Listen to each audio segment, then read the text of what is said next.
শীতের এক সন্ধেয় কলকাতার কাছে ছোট্ট গ্রাম বকুলডাঙ্গায় প্রবেশ করল সৌম্য, তমাল আর রঞ্জন। তারা তিনজনেই কলেজের ছাত্র এবং অ্যাডভেঞ্চারের নেশায় মত্ত। তাদের মূল উদ্দেশ্য ছিল গ্রামের এক পুরনো পরিত্যক্ত জমিদার বাড়ি, যাকে সবাই বলে ডাক বাড়ি। গ্রামের মানুষজন বলে ওই বাড়িতে অদ্ভুত ঘটনা ঘটে। রাত বিরেতে কান্নার শব্দ শোনা যায়, আলো নিভে গেলে কেউ কেউ বলে দেয়ালের ফাঁক দিয়ে নীলছে আলো বেরোয়। 100 বছর আগে জমিদার হরিহর রায়কে ওইখানেই খুন করেছিল তার আত্মীয়রা সম্পত্তির লোভে। তারপর থেকে সেখানেই রাত কাটতে গেছে। সেখানেই সকালে তাকে মৃত পাওয়া গেছে বা সে পাগল হয়ে ফিরে এসেছে। সৌম্যরা এইসব বিশ্বাস করে না। তারা ঠিক করলো এক রাত ওই বাড়িতে কাটাবে। রাত 8টা বাজতেই তারা ঢুকলো ডাকবাড়ির ভিতর। বিশাল দরজাগুলো সজোরে খোলার সাথে সাথে একটা গুমোট গন্ধ বেরিয়ে এলো, যেন শয়ে শয়ে বছর পুরনো ধুলো আর পচা কাঠের গন্ধ মিশে গেছে বাতাসে। কুপি জ্বালিয়ে তারা উঠল দোতলায়। ঘরের দেওয়ালে পুরনো রক্তের দাগ, হয়তো জমিদারেরই ছিল। থমথমে পরিবেশ।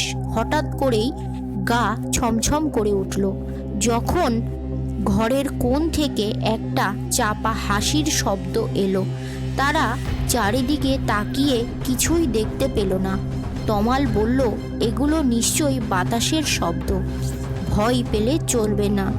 কিন্তু পরেক্ষণেই রঞ্জন চিৎকার করে উঠল। দেখল ওই জানালার পাশে কে যেন দাঁড়িয়েছিল।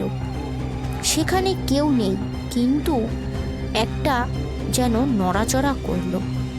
সন্ধ্যা গড়িয়ে রাত বাড়তে লাগলো।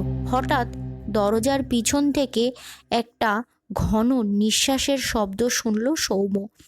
সে পিছনে ঘুরতেই দেখতে পেল আধো আলোয় একটা ছায়ামূর্তি দাঁড়িয়ে আছে।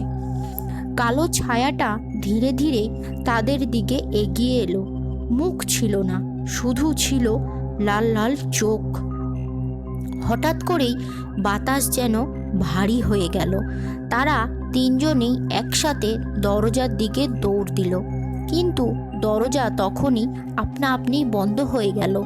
তমাল আতঙ্কে পাগলের মতো দরজা ধাক্কাতে লাগলো।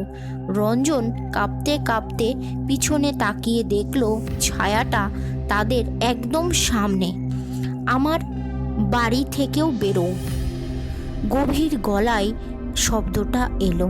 তারপর একটা বিকট চিৎকার। সৌম্যরা আর কিছু মনে করতে পারেনি। পরদিন সকালে গ্রামের লোকেরা ডাকবাড়ির সামনে তিনজনকে অচেতন অবস্থায় পেল।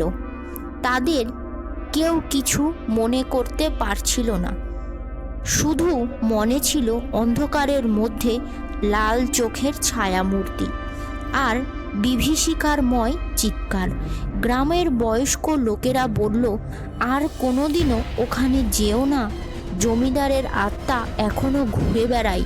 সৌম্যরা সেই রাতের পর থেকে আর কখনো ভূতের গল্প শুনলেও হাসত না, কারণ তারা নিজেরাই সেই বিভীষিকাময় অভিজ্ঞতার সাক্ষী হয়ে গিয়েছিল।